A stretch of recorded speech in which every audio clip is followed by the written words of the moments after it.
हो, सोने की तिजोरी में पत्थर नहीं रखना, मेरा निश्चय है अब से कोई पाप नहीं करना, मेरा निश्चय है अब से कोई पाप नहीं करना, मुझे पाप नहीं करना, कोई पाप नहीं करना, मुझे पाप नहीं करना, कोई पाप नहीं करना, मेरा निश्चय है अब से कोई पाप नहीं करना। मैंने सबकी निंदा की, विश्वासघात किया, औरों का सुख देखा, अपना ही सुख सोचा, मुझको किसी की हार हो, मुझको किसी की हार लेकर नहीं मरना, मेरा निश्चय है अब से कोई पाप नहीं करना, मेरा निश्चय है अब से कोई पाप नहीं करना। मैं अंदर से कुछ और बाहर से कुछ और, मैं अंदर से कुछ और तो बाहर से कुछ और, क्रोधी कपटी लोभी मैं तो नियत का भी चोर, क्रोधी कपटी लोभी मैं तो नियत का भी चोर, इन चंद कषायों में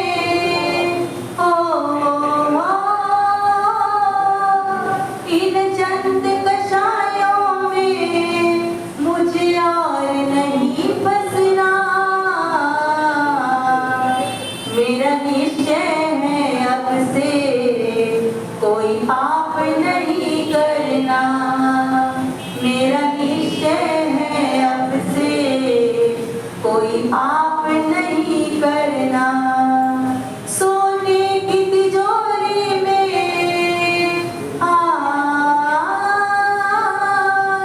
सोने की तिजोरी में पत्थर नहीं भरना, मेरा निश्चय है अब से कोई पाप नहीं करना, मेरा निश्चय है अब से कोई पाप नहीं करना।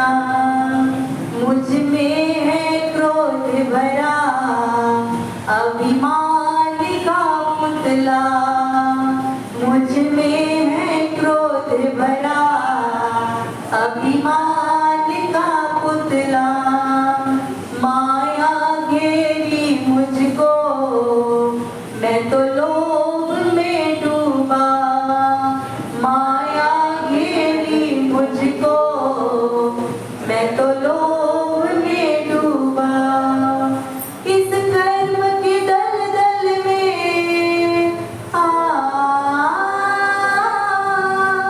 इस कर्म के दलदल में मुझे और नहीं रहना, मेरा निश्चय है अब से कोई पाप नहीं करना, मेरा निश्चय है अब से कोई पाप नहीं करना। सोने की तिजोरी में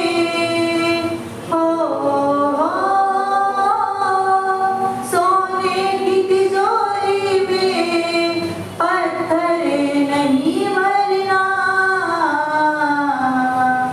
मेरा निश्चय है अब से कोई पाप नहीं करना, मेरा निश्चय है अब से कोई पाप नहीं करना।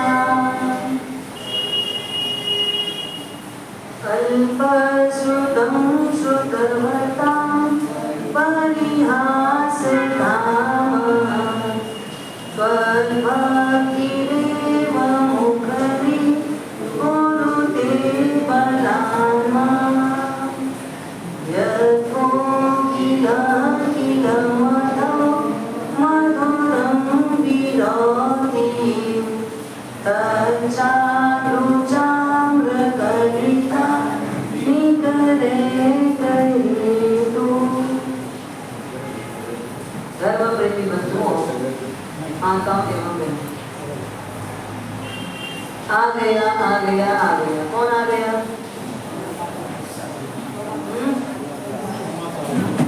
आ गया कि अभी आने वाला है? आ गया। हाँ, तभी कुछ चेहरे मुझे आप दिखे हैं, है ना? आप आए तो लगा कि चौमासा आ गया। चातुर्मास आ गया। क्या संदेश लेके आया? क्या संदेश लेकर के आया है चातुर्मास? सोने की तिजोरी में पत्थर नहीं भरना, मेरा निश्चय है अब से। आगे के लिए आप लोग बोलेंगे, कोई पाप नहीं करना। चातुर्मास आया, क्या संदेश लेके आया? खूब आराधना करो। और ये आराधना का बैकग्राउंड क्या है? आराधना का बैकग्राउंड क्या है? पाप का विसर्जन। आराधना का बैकग्राउंड क्या है? पाप का विसर्जन। सामायिक कितनी किया ये मायने नहीं रखेगा, इसका कैलकुलेशन नहीं करना है, पर सामायिक कैसी की इसका हिसाब रखा। दो बात मैं बोल रही हूँ, सामायिक कितनी की इसका कैलकुलेशन नहीं चाहिए, पर मैंने सामायिक कैसी की इसका हिसाब तो पूरा चाहिए। दोनों में अंतर है। क्या अंतर है?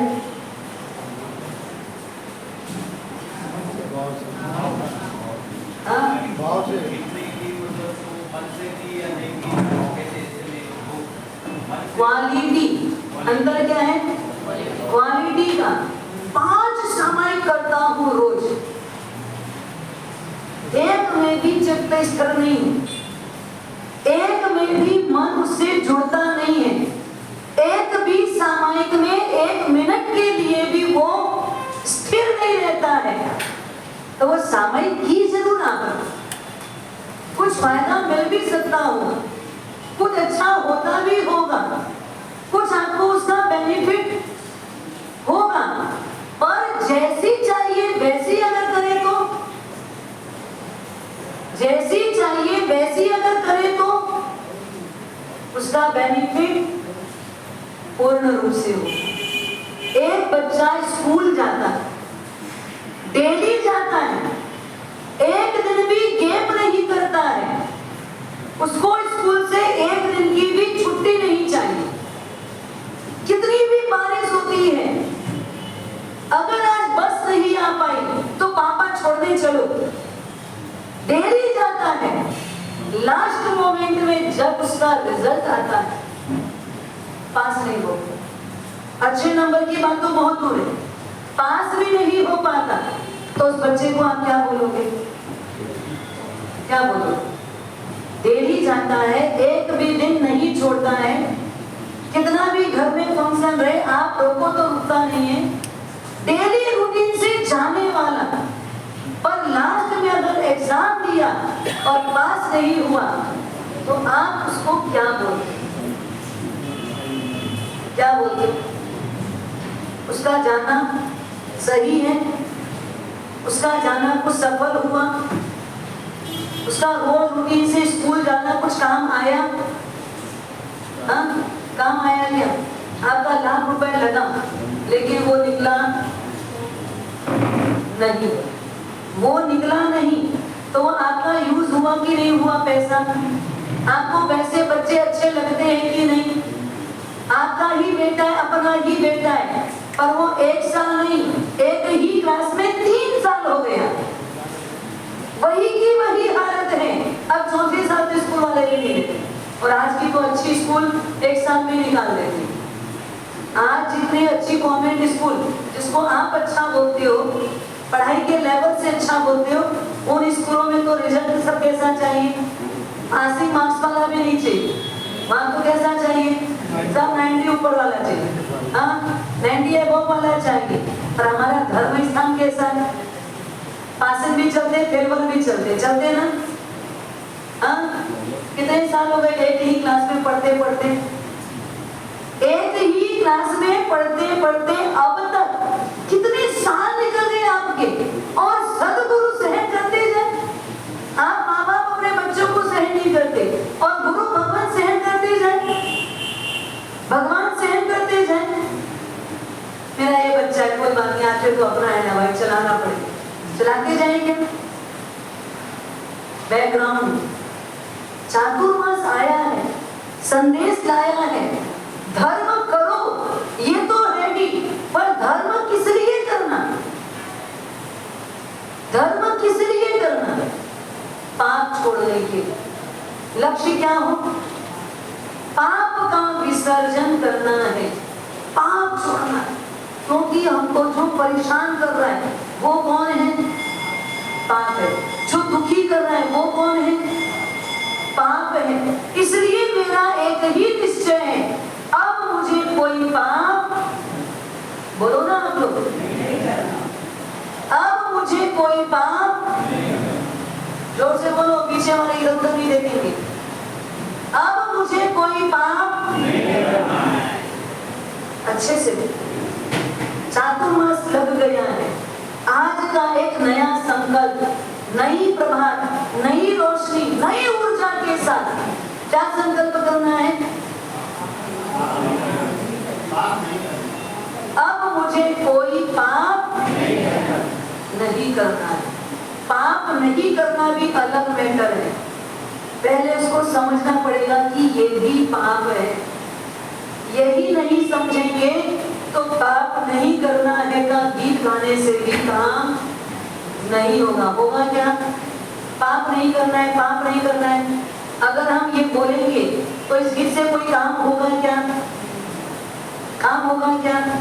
पहले पाप है ये भी समझना पड़ेगा, ये भी पाप है ये जानना पड़ेगा, इसको पाप कहते हैं ये समझना पड़ेगा। अगर ये नहीं समझेंगे तो पाप छोड़ पाएंगे? ये तो धर्म है, ये तो अच्छा ही है, मैं तो अच्छे के लिए बोला, मैंने तो अच्छे के लिए बोला। भैया ये पाप है, पाप बहुत विशाल है, और पाप ऐसा है जैसे वटका वृक्ष कहीं हो, वटका वृक्ष कहीं भी हो, क्या करता है? आपको यहाँ मकान बनाना है, बहुत बड़ा वटका वृक्ष था, बड़ा झाड़ था, आपने क्या किया? मकान बनाना था तो उसका मकान हटा दिया, हटाया ना, पर वो हटेगा क्या? हटेगा नहीं, हटना। पाप ऐसा ही, पाप ऐसा ही है, बहुत बहुत बहुत बहुत ताकत मांगता है, खूब ताकत मांगता है। एक झटके में पाप की जड़ हिलती नहीं है। पाप की जड़ हरी भरी हो और हम ऊपर से कितना भी उसको हटा दे तो हमारा पाप खत्म होने वाला नहीं है। तो मेरा निश्चय एक ही है, मुझे पाप नहीं करना है। तो क्या झूठ नहीं बोलेंगे, चोरी नहीं करेंगे, गुस्सा नहीं करेंगे, हिंसा नहीं करेंगे, क्या क्या नहीं करेंगे? उसकी लिस्ट बनाना। इसकी लिस्ट बनाना, झूठ बोलना पाप है, बोलना ही पड़ता है हमारा से। झूठ के बिना काम, बोलो ना सब लाइन आप ही लोगों की जो मैं बोल रही हूँ। झूठ के बिना काम नहीं होता, झूठ के बिना नहीं चलता कि सच के बिना नहीं चलता? झूठ के बिना काम नहीं चलता या सच के सच बोलो, इसके बिना काम नहीं चलता। झूठ पाप है, ठीक है, ये तो स्वीकारते हो ना, झूठ बोलना पाप है। मैं बोलूं तो धर्म और आप बोलो तो पाप, ऐसे ही मानते हो? फिर मैं बोलूं तो क्या है, धर्म समझ लेते हैं हम, और दूसरा बोलता है तो यही समझते हो ना आप लोग? क्या बोलते हो? और सब ये तो बोलना ही पड़ेगा, ये तो करना ही पड़ेगा, क्योंकि इसके बिना काम मतलब काम नहीं चलता, इसका मतलब धर्म है। काम नहीं चलता इसका मतलब क्या है? धर्म है, यही है ना। मतलब मैं बोलूं तो वो सही है, और आप बोलो तो वो चीज गलत है।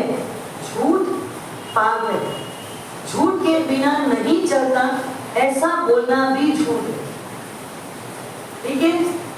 झूठ के बिना नहीं चलता, ऐसा बोलना भी, सच बोले बिना नहीं चलता। एक बार झूठ के बिना चलेगा, झूठ के बिना चलेगा, ठीक है, पेट ही नहीं भरेगी, पेट भरता है। झूठ बोले बिना अगर हम झूठ नहीं बोल रहे तो पेट भर जाएगा, पेट ही नहीं भरेगी, ये तय है। हो सकता है ऐसा आपकी पेट ही नहीं भरेगी अगर आप सच सच बोलोगे, पर पेट भरता रहेगा, पेट में आपको कोई लाभ नहीं पड़ेगी, आप भूखे नहीं रहोगे। सच बोलने से पेट तो भरता ही रहेगा, आपका जीवन का गुजारा चलता ही रहेगा, पर पेट ही भरना, इसके लिए तो झूठ, हाँ बोलो ना। अपने को करना क्या है? पेटी भरनी है, तो झूठ बोले बिना नहीं चलेगा, झूठ तो फिर बोलना पड़ता है। पर वास्तव में ज्ञानी कहते हैं जो व्रत दिया, महाव्रत दिया या इस चीज का निषेध किया, उसका कारण क्या है? उन्होंने सिर्फ यही बोला, सच के बिना नहीं चलता, इसलिए वो धर्म है, और झूठ के बिना चलता है, इसलिए वो धर्म है। इसलिए झूठ बोलना पाप है, झूठ बोलना। पर समय तो सच बोलता हूँ आपके सामने, हमारे सामने बहुत सारे लोग तो भैया रात्रि भोजन करते हो, हाँ हर समय झूठ बिल्कुल नहीं बोलता, सच बोलता हूँ, मैं करता हूँ। जितना मतलब अपने आप को क्लियर करता है पहले कि मैं झूठ नहीं बोलता हूँ, पहले वो क्या बोलता है, हर समय आपके सामने सच सच बोलूंगा, झूठ नहीं बोलूंगा, करता हूँ हर समय रात्रि भोजन। तो हमने कहा बोला कि झूठ बोलो, हमने प्रेशर दिया कि झूठ बोलो, मैं रात्रि भोजन नहीं करता, ऐसा करके हम प्रेशर देते हैं क्या?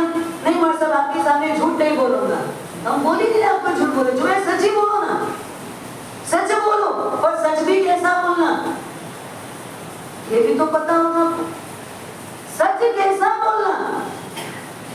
आप कौन हो? मेरा तीसरे दिन का प्रश्न है, आप कौन हो? परसों भी पूछा था व्याख्यान में, कल भी पूछा था, आज फिर से रिपीट, क्योंकि आज कुछ नए लोग भी हैं। आप कौन हैं?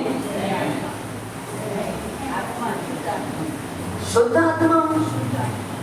मैं तो आज घर नहीं जाऊंगी, हाँ? मैं कौन हूँ? शुद्ध आत्मा, एकदम सही। वो जवाब आपका मृषा नहीं है, जवाब आपका गलत नहीं है, शुद्ध आत्मा, ये निश्चय की बात है। ये बात किसकी है? निश्चय की। पर ये बात हर जगह लागू करते हैं क्या? मैं शुद्ध आत्मा हूं, मैं शुद्ध आत्मा। कोई गुस्सा करे, मैं शुद्ध आत्मा, बोलो ना, गुस्सा नहीं आएगा शुद्ध आत्मा को, आएगा क्या? मेरा कोई अपमान करे, मैं शुद्ध आत्मा, गुस्सा नहीं आएगा। कोई मेरे को पूछे नहीं, गुस्सा नहीं आएगा, क्योंकि मैं कौन हूं?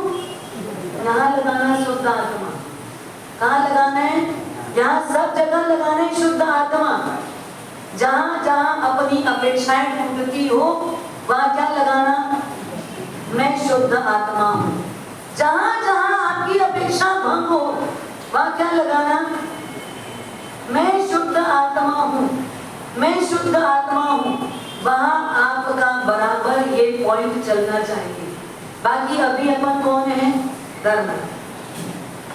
अभी अपन कौन है? पहले बोलो, कौन है? बोलो ना जोर से। ये जो जा रहे कोई जैन नहीं है। आप कौन हो? आप कौन हो? क्या हुआ भैया, मौन का पहचान है क्या? नहीं। आप कौन हो? नाश्ता आज उपवास होगा, सॉरी, पिछा में होगा। है ना? आज उपवास से इसलिए आवाज भी नहीं कर रही है। हाँ, मैं कौन हूँ? जैन हूँ। मैं जैन हूँ। और आज अगर चातुर्मास लग रहा है, आज अगर चातुर्मास का दिन आ गया है, तो मैं जैन के आगे एक स्टेप और बढ़ रहा हूँ। कौन सा स्टेप? श्रावक हूँ। कौन सा स्टेप है वो? हम कौन हैं? हम जो पार्टी में बैठे हैं, वो लोग, आपको नहीं। हम जो पार्टी में बैठे हैं वो कौन है? ये तो पहचानते हो ना, उसके लिए तो बोलो, आपको नहीं पूछ रहे अभी। तो हमारी पहचान तो बनाओ कि हम लोग कौन है। हाँ, साधु साध्वी भगवान, है ना? हम कौन है? साध्वी जी भगवान। मतलब साधु साध्वियों में हमारी गिनती आती है। और आप लोग कौन हो? आपकी भी गिनती आती है ना? आप श्रावक श्रावी और हम साधु साध्वी। हमने कितना नियम लिया तो हम साधु साध्वी बने? अच्छा, आपको पता है हमने 5 लिया है। हाँ, कितने लोग आए थे हमारी दीक्षा में? हमारी दीक्षा में आप लोग आए थे, तो आपको कैसे पता हमने कितना नियम लिया? 5 महाव्रत लिया, आपको कैसे पता? हाँ, शास्त्र सुना पढ़ा हुआ है कि जो साधु साध्वी होते हैं उनके नियम क्या होते हैं? 5 महाव्रत। कितने होते हैं? 5 महाव्रत हमने लिया तो हम क्या कहलाए? चाहिए आपको पता है, हमने 5 महाव्रत लिया तो हम साधु साध्वी कहलाए। और आप लोगों ने कितना नियम लिया तो आप श्रावक श्राविका कहलाते हो। अच्छा, 12 व्रत ले लिया आप लोगों ने? नहीं सर। हाँ, आपने लिया कि नहीं लिया 12 व्रत? नहीं सर। अच्छा, हम लेंगे तो साधु साध्वी बोलोगे, और आप नहीं लोगे तो भी श्रावक श्राविका कहलाओगे। ऐसा कैसा भेजे भैया? मतलब हम नहीं लिए थे, सफेद कपड़ा भी पहन के मरासा के साथ रहते थे, तो भी हमको साधु साध्वी बोले क्या? हाँ, हम मरासा के साथ हो, अगर हम दीक्षा नहीं लिए हैं तब तक भी आपने कभी हमको साधु साध्वी बोला क्या? क्यों नहीं बोला? आपने 5 महाव्रत नहीं लिया, सीधा सीधा क्लियर है ना? हमारे लिए एकदम क्लियर खाता है। 5 महाव्रत लोगे तो ही साधु साध्वी हो, और आप कितना लोगे तो आप श्रावक श्राविका हो। हाँ, चातुर्मास आ गया, अब व्रत तो लेना ही होगा। व्रत लेना ही है।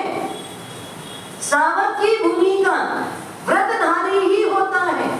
श्रावक कैसा होता है? व्रतधारी होता है, व्रती होना चाहिए। महाव्रती साधु साध्वी और व्रती कौन? अंतर है। हम होलसेल वाले, आप रिटेल वाले। महाव्रत मतलब क्या? इसलिए 5 है। महाव्रत मतलब क्या? होलसेल। कितने हैं वो? 5। और आपके व्रत कितने हैं? क्यों? रिटेल वाले। तो रिटेल वाले के पास सामान छोटा छोटा अलग अलग दिखता है ना, फिर वो हमने क्या किया? होलसेल में पूरा पूरा कट्टा ले लिया। तो हमारा होलसेल काम है, हमारा होलसेल में नियम है, और आपका नियम कैसा है? रिटेल वाला नियम है। तो वास्तव में महाव्रत और व्रत कुछ भी है, इसके पीछे आखिर क्या है? धर्म करना। जितना इसके लिए भूमिका नहीं बनाई गई है, उससे ज्यादा भूमिका क्या है? पाप छोड़ना। उससे बड़ी भूमिका क्या है? हमने हिंसा छोड़ी, झूठ छोड़ा, चोरी छोड़ा, अब्रह्म छोड़ा, परिग्रह छोड़ा। ये सब छोड़े तो हमने क्या लिया? महाव्रतधारी बने। ये सब छोड़ा, छोड़ने की बात, त्यागने की बात, पाप छोड़ना है। चातुर्मास आया है, छोड़ देना है। क्या क्या छोड़ना है? पाप को छोड़ना है।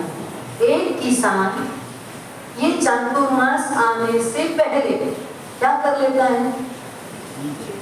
क्या करता है? खेत में सीधा बीज डाल देता है? नहीं। क्या करता है? खेत में बीज डालने से पहले किसान क्या करता है? क्या करता है? साफ साफ करने का मतलब क्या है? साफ करने का मतलब क्या है? हाँ? मतलब जो पाप, जिसको अपन अपने शब्दों में क्या बोले, पाप, जो चीजें नहीं चाहिए, जो वहां काम की नहीं है, जिसको अपने शब्दों में, सामान्य शब्दों में कचरा बोला जाए, हाँ? वो गिट्टी मिट्टी कंकड़ पत्थर जो भी वहां पर आ गया है, वो गया है, ऊपर से आया हुआ है, वो सबको क्या करता है? साफ करता है, जिसकी उस भूमि में जरूरत नहीं है। वैसे हमारी आत्मा भूमि में किसकी जरूरत नहीं है? आपकी जरूरत है। क्यों जरूरत नहीं है? क्योंकि हमको पाप का फल नहीं चाहिए। पाप का फल चाहिए, पाप का फल नहीं चाहिए तो पाप भी, पाप का फल कैसा होता है पता है आपको? पाप का फल कैसा होता है? हाँ? पाप का फल कैसा होता है? नापसंद, अनिच्छनीय, अवांछनीय, बिल्कुल भी हमको पसंद नहीं है। पसंद है क्या पाप का फल? नहीं। मतलब दुख। पाप का फल मतलब क्या? दुख। जो भी दुख मिल रहा है आपको, फल किसका है वो? ये सब आप लोग जानते हैं। मैं तो सिर्फ क्या है, आपको वापस आपके अंदर जो इसको जगाना है, हाँ, रिवाइज करवा रही हूँ कि आप ये सब जानते हो, पर मानो, मानते हो तो क्या करो? जियो, आचरण में लाओ। जो ज्ञान आपको है उसको आप जीना चालू कर दो, उसमें आप जीने के लिए तैयार हो जाओ, वो आपका आचरण बनना चाहिए, तो वो ज्ञान आपके काम का है। पैसा कितना भी हो, अगर वो पेट ना भर सके तो पैसा काम का है? काम का है क्या? आपके पास कितना भी पैसा है, कोरोना जैसा काल, सारा पैसा कहाँ डाला हुआ है? बैंक में। अब बैंक को ही बंद कर दिए, सील पैक, कोई जा नहीं सकता, कोई बैंक से पैसा निकाल नहीं सकता। अभी बैंक में कोई पैसा मिलेगा नहीं और एटीएम का जमाना नहीं। हाँ, आपका मोबाइल में भी कोई फंक्शन नहीं चलता। अगर ये स्थिति हो और 1 साल 2 साल कोरोना जैसा कोई महामारी जैसा कोई ऐसा उपद्रव हो जाए, सब तरफ बंद बंद बंद बंद, पैसा बहुत है आपके पास, सारा बैंक में रखा हुआ है, खाने के लाले पड़ रहे, खाने के लाले पड़ रहे, क्या करोगे? जब अकाल और दुकान पड़ता था जिन दिनों में, 12-12 साल का अकाल और दुकान, लोगों के पास हाथ में पैसा था, सोना चांदी हीरा जवाहरात करोड़ों की मिलकत थी, सिर्फ क्या नहीं था? अनाज नहीं था, पानी नहीं था, जीने के लिए जो सामग्री चाहिए वो नहीं थी। तो आप बताओ कोई काम आया हो? लोग करोड़ों रुपए देकर के भी एक मुट्ठी चावल अगर कोई दे 1 करोड़ रुपए में, तो भी लोग लेने को तैयार होते थे। कोई बात नहीं, आज एक मुट्ठी चावल भी मिलेगा तो चलेगा, घर में 4 लोग इतना इतना भी चावल खा लेंगे। आज आधी आधी कटोरी जितना चावल अपन खा करके भी आज की क्षुधा को तृप्ति करेंगे। पर विचार करो, पाप का फल दुख है। पाप का फल क्या है? बोलो ना, पाप का फल क्या है? चाहिए आपको? पाप का फल आपको स्वीकार है? नहीं ना, तो आपको क्या स्वीकार है? धर्म का फल। धर्मात् सुखम, पापात् दुःखम, धर्मात् सुखम। धर्म से क्या मिलेगा और पाप से क्या मिलेगा? बोलो, इधर बोलो, बोलते जाना ताकि आपको नींद ना आए। हाँ, अगर जोर से बोलो, पड़ोस में नींद ले रहा हूँ, क्या करें? झपक के उठ जाए, क्या हो गया अचानक? हाँ, उसकी नींद उड़ जाए। क्या आज कुछ लोग खा पी के नहीं आए हो, है ना? चाय की भी आदत होगी तो नींद आ जाएगी। और फिर धर्म स्थान पे थोड़ा सा सबके लिए इतना पाचक नहीं होता, सबके लिए इतना पाचक नहीं होता है। तो वास्तव में धर्म का फल क्या है? धर्मात् सुखम, पापात् दुःखम। दुख जो आ रहा है किसी के जरिए नहीं आ रहा है, हमारे स्वयं के द्वारा करणीय है, हमने किया है, कृत हमारा है, इसलिए दुख आया। क्या आया? सुख आया।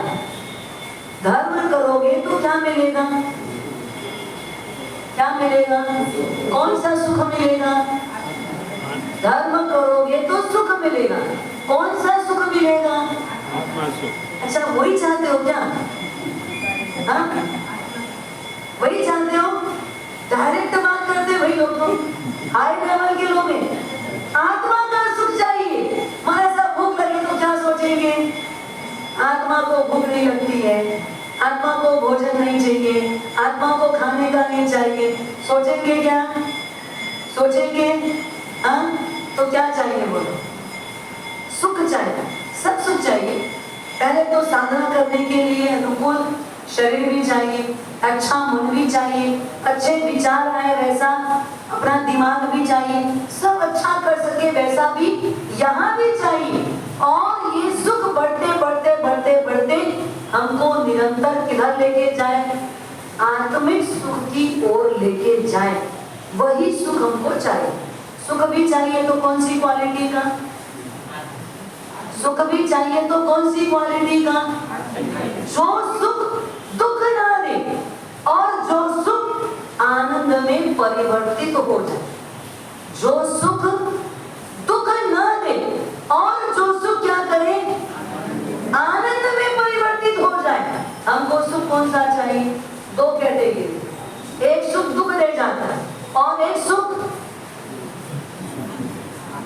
क्या करता है? उसको आनंद में कन्वर्ट कर देता है। आनंद का मतलब जो कभी खत्म नहीं हो, जो कभी जाता नहीं और जो आत्मा से ही प्रकट होता है। एक बार आनंद जब मैं बोलती हूँ तो किस्सा याद आ जाता है। किस्सा मतलब हमारे साथ घटी हुई घटना याद आ जाती है। आनंद क्या होता है आपको पता है? आनंद यानी आनंद एक अंदर से आने वाला सोर्स, अंदर से आता है, किसी के द्वारा दिया हुआ नहीं, पदार्थ जन्य नहीं, कोई वस्तु से नहीं, कोई व्यक्ति से नहीं, अंदर से आत्मा से प्रकट होता है, उसी को आनंद बोला जाता है। एक बार एक बहन मेरे पास स्वाध्याय करने के लिए आई, बैठी स्वाध्याय करने के लिए। मैंने 1 घंटा 1.5 घंटा 2 घंटा स्वाध्याय करवाया। देखा बहन और थोड़ा सुनना चाहोगे आप? बोले बाजी बोलो आनंद आ रहा है, बोलो आनंद आ रहा है हमारा सब का। बहुत प्यासी आत्मा है। मैं 2 घंटा लगातार स्वाध्याय सुनाऊं, उसके बाद बोले क्या? आनंद आ रहा है, आनंद आ रहा है और प्यास है, मतलब अच्छी तीव्र प्यास जगी है आत्मा को जानने की, आत्मा को समझने की, और आत्मा से स्फुट आनंद आ रहा है। 1 घंटा और करवाई स्वाध्याय। 3 बजे, इस मतलब करीब 4:30 पौने 5 बज रहे हैं, तो मेरा पढ़लेहन का टाइम हो रहा था। देखा बहन और अभी करना है स्वाध्याय आगे। बोले बाजी आनंद आ रहा है, कराओ। मैंने कहा एक काम करो, मैं थोड़ा पढ़लेहन करके आती हूँ, छोटे रत्ना भी दीजिए, वो करवा देंगे आपको स्वाध्याय। वो कराने बैठे, 1-1.5 घंटा उनका चला स्वाध्याय। फिर पूछा थोड़ा पानी वानी वापरना है आपको और स्वाध्याय करना है और कराएंगे? हाँ बाजी कराओ, आनंद आ रहा है, आनंद आ रहा है। प्रतिक्रमण तक का समय हुआ, बोले और स्वाध्याय करना है? बाजी कराओ, आनंद आ रहा है। मैंने कहा चलो एक काम करो, बाकी सब लोग प्रतिक्रमण कर लो, एक दिन को अगर इतनी आत्मा के लग रहा है केवल ज्ञान होने वाला है, लगे ऐसा कि आदमी जो 5 घंटा 6 घंटा लगातार सुने और जवाब क्या देवे? आनंद आ रहे, आनंद आ रहे। प्रतिक्रमण चालू हुआ ही था और 5 मिनट में लड़का आके खड़ा हुआ, मम्मी हाँ आ गया आनंद। आपको बात समझ में आ गई? सब आनंद आ रहा है। अभी तक आनंद आ रहा है, आनंद आ रहा है, आनंद आ रहा है का मतलब क्या था? लड़का आ रहा है, मेरा बेटा आ रहा है, तब तक आप बोलते रहो। मेरा बेटा आ रहा है, तब तक बस आप सुनाते रहो, सुनाते रहो, सुनाते रहो। अब प्रतिक्रमण चालू हुआ ही और आनंद आ गया, तो बस बात जी कब जाना है मेरे को? कहाँ गया आनंद? लेके चला गया आनंद। कभी कभी आनंद शब्द आप बोलते हो वो क्या है और जो हम समझते हैं वो क्या है, उसमें डिफरेंस मैं आपको बता दूं। आप बाहर ही आनंद को ढूंढ रहे हो, आनंद बाहर नहीं है, आनंद बाहर की सामग्रियों में नहीं है, आनंद बाहर की वस्तुओं में नहीं है, आनंद परिवार में नहीं है, आनंद किसी व्यक्ति में नहीं है, आनंद किसी सामग्री में नहीं है। आनंद किसमें स्वयं में है, खुद के अंदर है, और जो आनंद पाना है वो आनंद, ये जो सुख है वो सुख किसमें कन्वर्ट होता है? आनंद में, जिसको शास्त्रों में शाश्वत सुख बोला है। क्या बोला गया है? शाश्वत सुख। शाश्वत सुख का मतलब जिसमें आत्मा सच्चिदानंद, शब्द सुना है ना आपने? सच्चित, और बाद में क्या है? आनंद। ये आनंद मतलब सुख का पर्यायवाची दुख होता है, मजा का पर्यायवाची सजा होता है, पर आनंद का पर्यायवाची कुछ है? आनंद का हाँ विरोधी शब्द बोलेंगे शाम। सुख का विरोधी शब्द क्या है? दुख। और मजा का विरोधी शब्द कौन है? सजा। और आनंद का विरोधी शब्द कौन है? बोलो।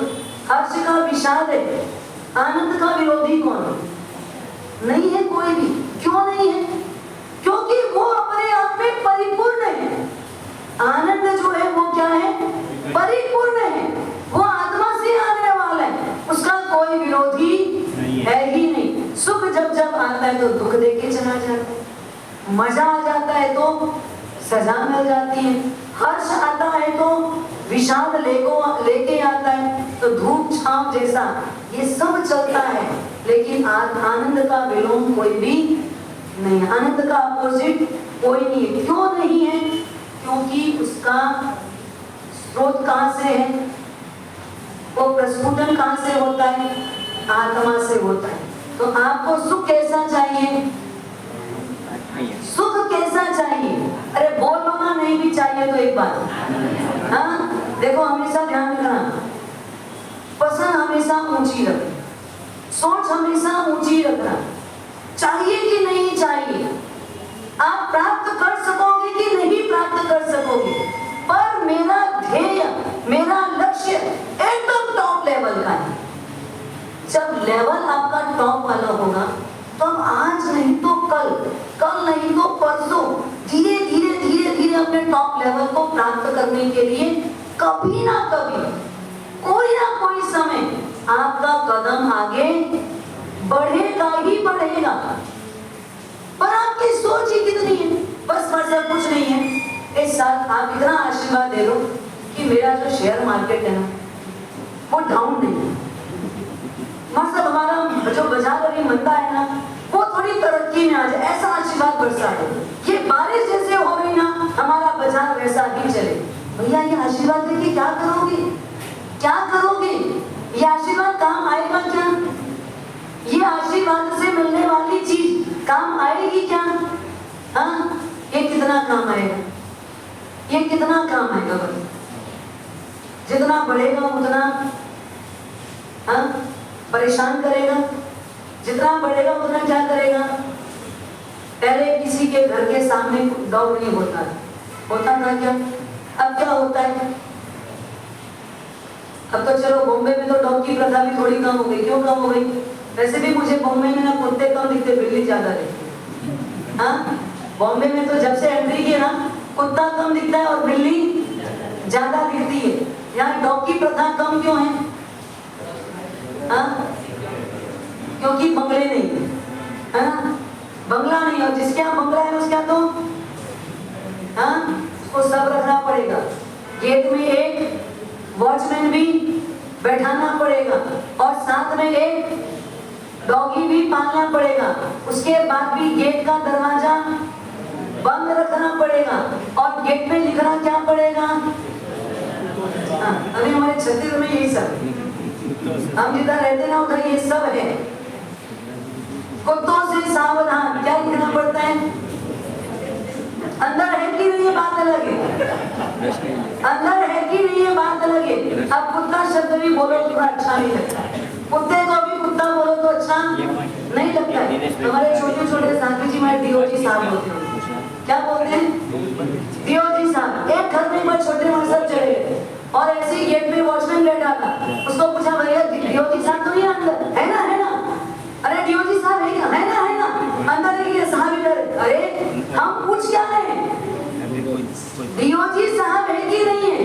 भाई डीओजी साहब होगा तो थोड़ी सावधानी से जाइए, उसको बांधा है कि नहीं बांधा है, खुला तो नहीं है, देखो घर में एंट्री करके क्या होता है, चढ़ जाता है सीधा वो। हाँ, अब हम डीओजी साहब बोले, अब वो डीओ नहीं सुन रहे, खाली जी सुन रहे हैं, जी साहब जी साहब। हाँ, तो वो फलाने को जी साहब बोलते हैं, कोई नाम लेके भाई महेंद्र जी साहब, महेंद्र जी साहब, महेंद्र जी साहब, तो वो सुन रहा है ना साहब है ना, और साहब है करके उनके चैम्बर तक ले चला है, हाँ, उनके ऑफिस तक लेके चले, यहाँ साहब है, अरे ये साहब नहीं।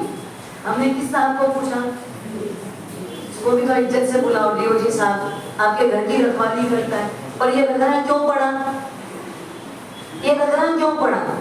आप टेंशन लेस नहीं हो क्या? आपको पूरे समय तनाव है, कौन एंट्री कर जाएगा, कैसा व्यक्ति एंट्री कर जाएगा। और आज आप जहाँ रहते हो, भले वो 25वें में रहो कि 10वें में रहो कि 12वें में रहो, कितनी भी ऊंचाई में रहो, आप अभी भी टेंशन मुक्त नहीं हो। गेट पे आज भी वॉचमैन तो बैठा है, आपके गेट का वॉचमैन हमको रोक देता है कई बार। हाँ साहब, किसके पास जाना है, किसके घर जाना है, किसने जाना है, नंबर बोलो अगले का, नाम बताओ अगले का। भैया हमको ही नहीं पता किसके यहाँ जाना है, कोई जैन के घर जाना है, बोला है किसी ने इस बिल्डिंग में 10 घर है जैनों के, तो हमको जैनों के घर जाना है, पर जैन में किसके यहाँ जाना है आपको ये तो बताओ। नहीं मिलेगा कोई जाने, कोई सांप इनकार कर देता है। क्यों? आपका एक पुण्य कमजोर हुआ। किससे कमजोर हुआ? आपके पैसे से। क्यों कम हुआ? क्यों कम हुआ? पर सब सेफ तो रहना ही पड़ेगा। सेफ किसको रहना पड़ेगा? हाँ, सेफ किसको रहना पड़ेगा? जिसके पास, हाँ, मतलब आपकी ही बात बता रही हूँ, कोई घबराना मत, डरना मत, और आप सोचना, आप सोचने के लिए मजबूर हो। आपके पास है, आपकी पुण्याई है, आपकी पुण्याई आपके पास आएगा, नहीं भी चाहोगे तो भी आएगा, क्योंकि जब तक पुण्य रहेगा तब तक क्या होगा, वो लक्ष्मी को वहां आना ही पड़ता है।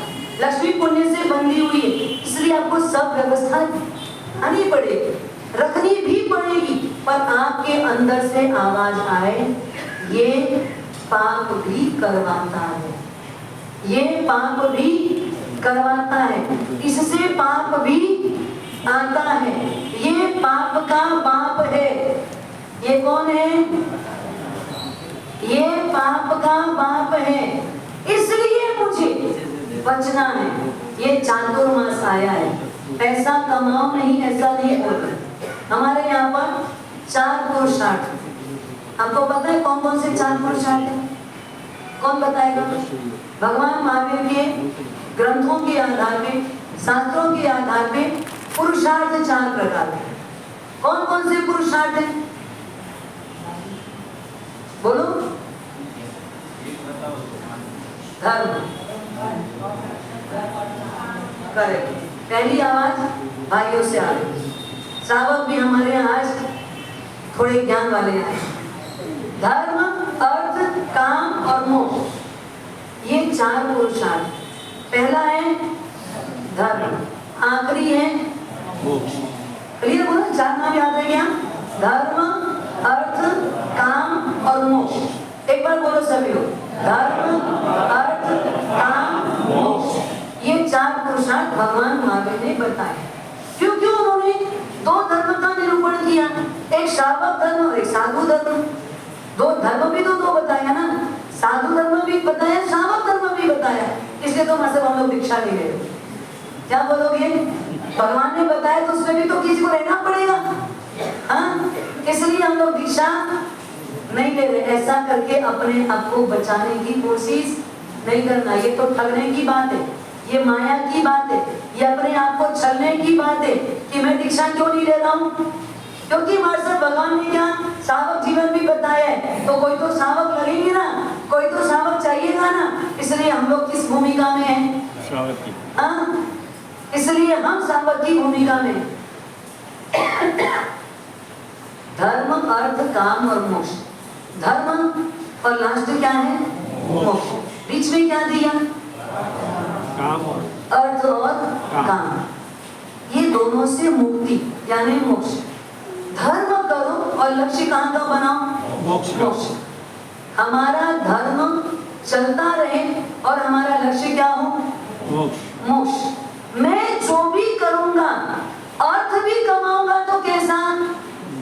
पहला दिया है धर्म, मेरा अर्थ पुरुषार्थ, अर्थ का मतलब पैसा, अर्थ मतलब क्या? पैसा। पैसा कमाने के लिए भगवान ने श्रावक को निषेध नहीं किया है। किया है क्या? श्रावक धर्म, मार्गानुसारिता, जिसमें पहला गुण क्या दिया है? न्याय संपन्न वैभव, न्याय पूर्वक कमाना, नीति पूर्वक कमाना, ईमानदारी के साथ कमाना। तो कमाना बोला ना, नहीं कमाना थोड़ी बोला। अर्थ पुरुषार्थ दिया है, तो पुरुषार्थ का मतलब अर्थ कमाने की मनाही नहीं है। अर्थ पुरुषार्थ हो पर वो कैसा हो? धर्म पूर्वक हो। इसलिए पहला पेश क्या डाला? धर्म। जो भी काम करूंगा कैसा करूंगा? धर्म के साथ करूंगा। काम पुरुषार्थ भी होगा, आप वासना चंद्र भी रहोगे, वहां भी आपका धर्म रहना चाहिए, वहां भी आपकी बाउंड्री रहना चाहिए। मैं दुराचारी तो नहीं बनूंगा, व्यभिचारी तो नहीं बनूंगा, पर सदाचार में भी मेरी अपनी एक बाउंड्री है, मेरी अपनी एक बाउंड्री है। मैं उस बाउंड्री को क्रॉस नहीं करूंगा, तो वो भी मेरा काम पुरुषार्थ है। और फिर इन सब पुरुषार्थ को करते करते भी मेरा लक्ष्य क्या है? लक्ष्य क्या है? मोक्ष। तो सबसे पहला आज के व्याख्यान में 4 महीना के लिए चातुर्मास आया। कितने महीने के लिए? बाप जी को 4 महीने के लिए, और आप लोगों को क्लियर कर लेते भाई हम भी, क्योंकि मेरे को आगे आगे लोग बहुत कुछ काम के लिए समाचार देते जा रहे, इसके बाद क्या, इसके बाद क्या, उसके बाद क्या करना। तो मुझे क्लियर हो जाए, बाप जी को तो 4 महीने के लिए चातुर्मास बुला रहे हैं। आप लोगों के लिए कितने महीने का चातुर्मास है? 4। बोलो ना, 4। क्योंकि मैं मुंबई में पहली बार आई हूँ, मुझे यहाँ का अनुभव नहीं है। हाँ, मुझे यहाँ का अनुभव नहीं है। हमारा ये पहला प्रवास है कि जो चातुर्मास आपके लिए वो कितने दिन के लिए? 50 दिन के। 50 दिन, तब सही। ईमानदार लोग, ईमानदारी इस सभा में तो जरूर है। आप एकदम ईमानदारी से बोला कि 50 दिन के लिए। आपका चातुर्मास कितने दिन के लिए? 50 दिन के लिए। हमारा सब कितने दिन के लिए? 4 महीने। हाँ, 4 महीने, पूरे 4 महीने के लिए। बाप जी आपको कितना दिन रुकना पड़ेगा? 4 महीना। मतलब पीछे के 70 दिन आप क्या करना? हमारे उपासना का, रखवाली, हमारे भगवान का, हमारे मंदिर का, हाँ, पर ध्यान आप लोग। हाँ, हमारे लिए चातुर्मास सब 4 महीने का, और आपके लिए नहीं। श्रावक के लिए भी चातुर्मास 4 महीने का ही होता है, 50 दिन का नहीं होता। आज के दिन हमारे यहाँ के पूर्वज, आपके पूर्वज जैसे राजा महाराजा चक्रवर्ती इत्यादि भी, ये 4 महीना वो राज दरबार में रहते, युद्ध भी नहीं खेलने जाते, कोई दूसरी खटपट नहीं करते, सीधा सीधा राज्य का निर्वहन चलता रहे। वो भी मंत्री को संचालित करने के लिए दे देते कि 4 महीना में सिर्फ किस में रहूंगा? आत्मा के सम्मुख रहूंगा। 4 महीना तो मैं राज गद्दी में भी नहीं आऊंगा। ऐसा भी संकल्प हमारे यहाँ के राजा महाराजा सेठ साहूकार करते थे। 4 महीने के लिए कृष्ण महाराजा आदि 3 खंड के अधिपति वासुदेव जैसे भी 4 महीना राज्य के संचालन की भूमिका में जाते ही नहीं थे। क्षणिक महाराजा 4 महीने के लिए राज्य के संचालन से छुट्टी ले लेते थे। सारा मंत्री को समझाया हुआ है और मंत्री अपने अनुसार उसको संचालित करता रहता है, क्योंकि रोज रोज थोड़ी बोलना पड़ता है। एक बार अगर काम समझा दिया तो वो काम वैसा चलता रहेगा, पर 4 महीना मुझे कोई उठापटक नहीं करनी है। तो हमारे पूर्वज 4 महीने का संकल्प करते थे, क्योंकि आत्मा के सन्मुख जाने का समय है। ये क्या है? आत्मा के सन्मुख जाने का समय है, ये सीजन है। ये सीजन में ज्यादा से ज्यादा क्या करना है? प्रॉफिट। क्या करना है? प्रॉफिट। ज्यादा से ज्यादा लाभ हो, ज्यादा से ज्यादा इनकम हो, ज्यादा से ज्यादा मेरी कमाई हो, इसका आपको ध्यान रखना है। ज्यादा से ज्यादा लेना है, कहीं पर भी प्रमाद न आ जाए, प्रमाद हमको ना घेर ले। इसके लिए पूरे समय सावधान रहना। अन्य क्या क्या करना होगा। 4 महीने में आपको पूरी रूटीन हर दिन कुछ ना कुछ अच्छा करने का बताते जाएंगे। एक विशेष सूचनाओं में 4 महीने आज से जब चालू हो जाता है, आज के प्रतिक्रमण के बाद चातुर्मास प्रारंभ, चातुर्मास की मोमबत्ती पढ़ना कब होगी, प्रतिक्रमण के समय होगी, तब से चातुर्मास का प्रारंभ होता है। अभी तो फिर भी कोई बिहार करके आज भी अगर पहुंच रहा होगा तो उसको वेलकम में एंट्री है, उसका आज भी प्रवेश होता है तो सब पहले कर लेते। खुदा न खास्ता कभी कोई प्रॉब्लम हो तो आज भी प्रवेश चलता रहता है। प्रतिक्रमण के बाद वो चातुर्मास खा लेते हैं। चातुर्मास के दरमियान हमारा पूरा बॉम्बे शहर खोला रखा है, बॉम्बे के बाहर जाने का निश्चित है, ठीक है। दूसरे नंबर में चातुर्मास में प्राय दीक्षा नहीं होती, प्राय दीक्षा नहीं होती है। उसका कारण कल एक छोटी सी बच्ची पूछ रही थी, मतलब कोई भी मंगल कार्य चातुर्मास में क्यों नहीं होता। देखा मंगल कार्य क्या होता है, शादी वादी नहीं होती। बोले हम बोले मंगल नहीं है शादी करना।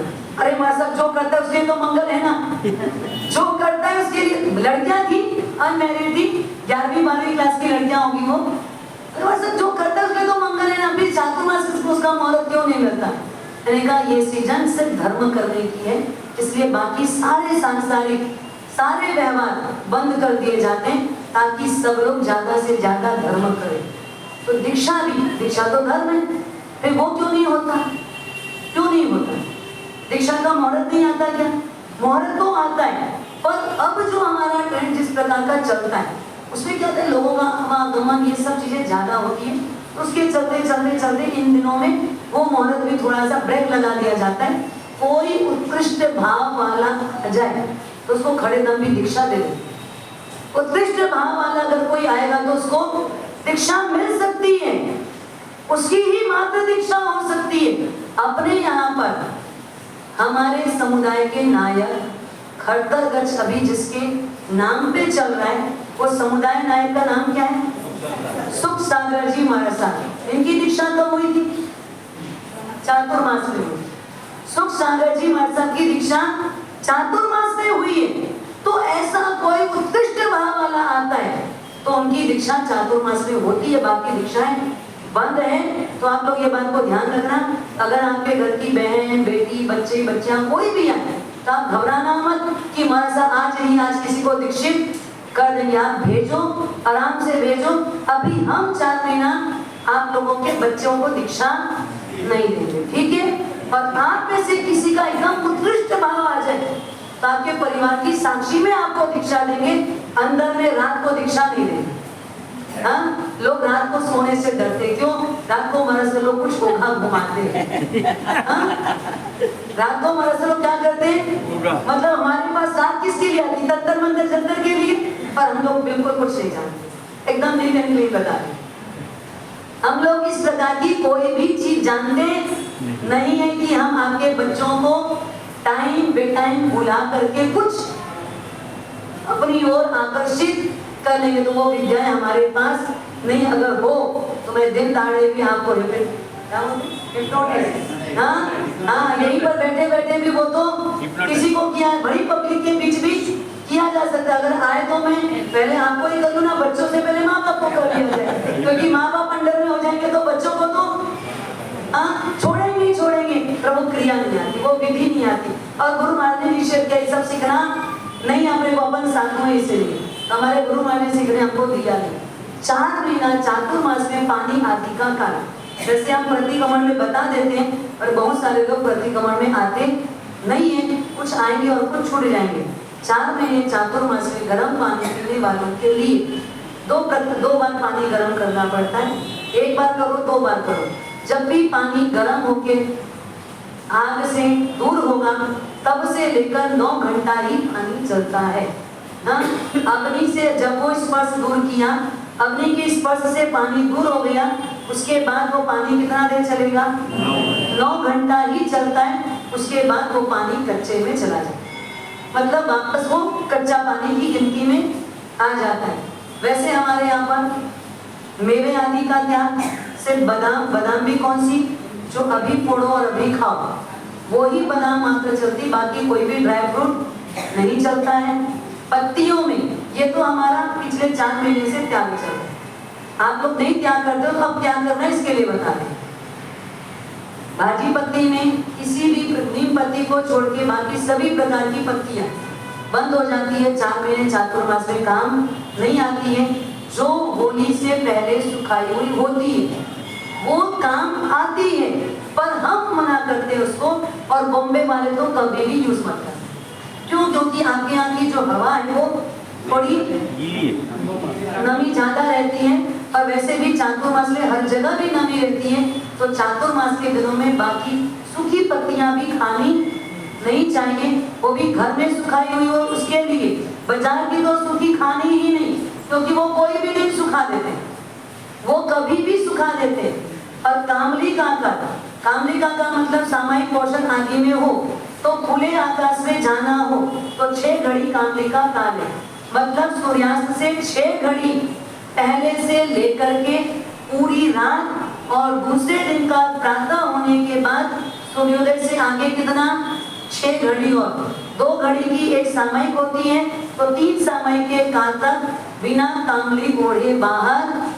क्लियर समझ में आ रहा है? 3 सामयिक का काल बिना कामली ओढ़े आप बाहर नहीं जा सकते हैं। तो इस बात का ध्यान रखेंगे। चातुर्मास के दरमियान हमारा आवागमन हमने आपको बता दिया, भिक्षा आदि का निषेध बता दिया, पानी आदि का काल बता दिया।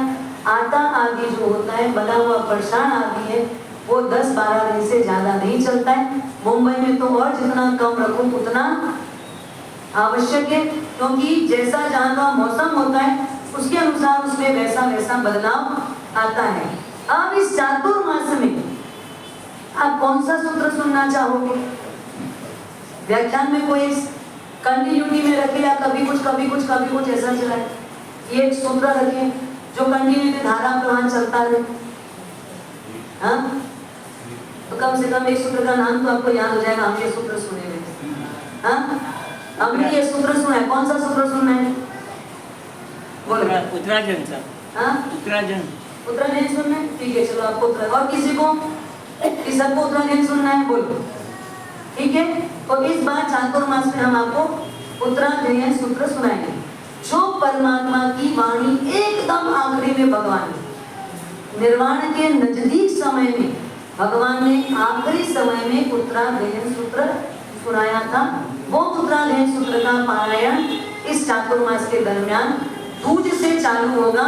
और उसके साथ साथ एक छोटा सा रोचक, जैसे तो भगवान की वाणी अपने आप में रोचक होती है, पर कभी कभी क्या हो गया, आप लोगों को सीरियल की ज्यादा आदत पड़ गई। आपको आदत किसकी पड़ गई है? सीरियल की पड़ गई। तो एक छोटा सा सीरियल भी तो चलाना पड़ेगा।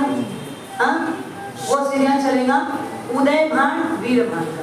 इसका चलेगा घर घर की कहानी। सुन देखते हो ना? हाँ, घर घर की बंद हो गया क्या? बंद हो गया। चलो कोई बात नहीं, अब अपन चालू करेंगे। ठीक है, घर घर की कहानी में एक कर्म की कहानी कैसी विचित्र होती है, कब आत्मा उठ जाती है और कब गिर जाती है, कौन उसके साथ कैसे कैसे निमित्त बनता है, बहुत ही रोचक है। रत्न सुंदर सूर्य जी महाराज साहब ने उस बुक का नाम दिया है कहीं धूप कहीं छांव। क्या नाम दिया है? कहीं धूप कहीं छांव। और पुरानी पुस्तकों में उसका नाम उदयभान वीरभान चरित्र के नाम से है। तो कभी ये जीवन में धूप आती है, कभी छांव आती है। तो ये उत्तरायण सूत्र हमको बहराएगा कौन? हमारे पास तो नहीं, लाइब्रेरी से मिल जाएगा, आप मंगवा लेना और हमको बहरा भी देना। बहराओगे ना? जरूर सर। चलो, मंगवाने के लिए भी हम लोग भेज के मंगवा भी सकते हैं, कौन सा राइटर का चाहिए, किसका चाहिए। पर आप लोग में से कोई बहराएगा हमको? बहराने से फायदा क्या मिलता है आपको पता है? बहराने का फायदा क्या मिलता है? सकल संकोच सुनने मिलने, सकल संकोच। एक तो पाप का त्याग होता है, एक तो क्या होता है? पाप का त्याग होता है। कैसे पाप का त्याग होता है? आपका प्रमाद दूर होगा, आपका प्रमाद दूर होगा। दूसरा सबसे बड़ा फायदा, एक तो गुरु भगवान स्वयं स्वाध्याय करेंगे, है ना? वो स्वयं स्वाध्याय करेंगे। और तीसरा लाभ, पूरे लोगों को उसका स्वाध्याय कराएंगे। मतलब 3 in 1। बहराने से फायदा, आपका प्रमाद दूर हुआ, गुरु भगवान को स्वाध्याय के लिए काम आया, और तीसरा पूरे लोगों को स्वाध्याय में आप निमित्त बनोगे तो तीन फायदे हैं। तो उत्तराध्याय सूत्र किसी को बहलाना है, उसके साथ ऐसे सूत्र की पूजा शास्त्रों में जब सुनते हैं, संग्राम सोनी जैसों का जीवन सुनते, अन्य भी कितने साधुओं का जीवन सुनते, जितनी बार भगवान ने गोयम शब्द का उच्चारण किया है तो आपको पता है उतनी ही बार वो श्रावक खड़ा होता और एक सोना मोहर उत्तराध्याय के ऊपर चढ़ाता। उनकी पत्नी आधी सोना मोहर, उनके घर के दास दासी उसका आधा, मतलब सबके सब लोग भगवान के मुख से एक बार भी अगर गोयम शब्द निकला, उत्तराध्याय सूत्र सुनते सुनते जितनी बार गोयम शब्द भगवान ने कहा है ऐसा बताने में आया, उतनी बार उसकी पूजा की गई। उतनी बार सूत्र की पूजा की गई है। उत्तराध्याय सूत्र महान सूत्र है, परमात्मा के मुखार बिंद से निश्चित वाणी है। बाकी सूत्र तो फिर उसके बाद किसी आचार्य ने लिखा, पूर्वधर ने लिखा, किसी और के द्वारा लिखा गया, पर उत्तराध्याय सूत्र क्या है? परमात्मा के स्वयं के मुख से निश्चित और गंधर्वों के द्वारा गुंफित, वो भी एकदम आखिरी, मतलब कभी कभी जो आखिरी बोला जाता है वो क्या होता है? वो क्या होता है? आखिरी में क्या बोला जाता है? हाँ? जो उपसंहार होता है वो क्या होता है? पूरे जीवन का, पूरे शास्त्र का, पूरे सूत्रों का क्या होता है? निचोड़ होता है, सार होता है, इत्र होता है। वैसा ही ये उत्तराध्याय सूत्र है। तो ज्ञान की पूजा, ज्ञान की भक्ति, ज्ञान की आराधना में निमित्त बनती है, ज्ञान की साधना में निमित्त बनती है। उससे हमारा ज्ञानावरणी कर्म टूटता है, ज्ञानावरणी कर्म की निर्जना होती है। ज्ञान नहीं चढ़ता तो चढ़ने लगता है, क्योंकि ज्ञान दान भी सबसे बड़ा दान है। कल गुरु पूर्णिमा है, कल गुरु पूर्णिमा के दिन क्या होगा? गुरु महाराज को कुछ ना कुछ समर्पण करेंगे। तो हमारे लिए मैंने पहले दिन से कहा है, हमारे सबसे बड़े सबसे प्रथम गुरु कौन है? दादा गुरुदेव सबसे पहले सबसे प्रथम, क्योंकि वो जैन बनाए तो ही हम यहाँ तक की भूमिका में आए। तो कल 108 अभिषेक किसका करना है? हम पहले तो यही सोचा था कि यहाँ गुरु पूजन आदि करवाएंगे, गुरु का महत्व बताएंगे। अगर संडे का दिन है तो क्या करना? पूरा परिवार आनंद ले सके, भक्ति में सराबोर हो सके, इसके लिए कल ठीक 9 बजे गुरु पूर्णिमा के अवसर पर क्या किया जाएगा? अभिषेक। 108 अभिषेक किसका होगा? दादा साहेब का होगा। तो सभी लोग ध्यान देंगे। नामांकन कुछ लोगों का कल आया है, बहुत लोगों का नाम छूटा हुआ है कल जो नहीं आए, जिनकी जानकारी में नहीं आया, जो सुन नहीं पाए। बाकी लोगों ने अपने अपने घर के परिवार के पूरे सदस्यों के नाम लिखवा दिए हैं। जिनका जिनका नाम छूटा हुआ है वो लोग अपना नामांकन करवा ले। हाँ, अभिषेक कितना होगा? 108 होगा। 108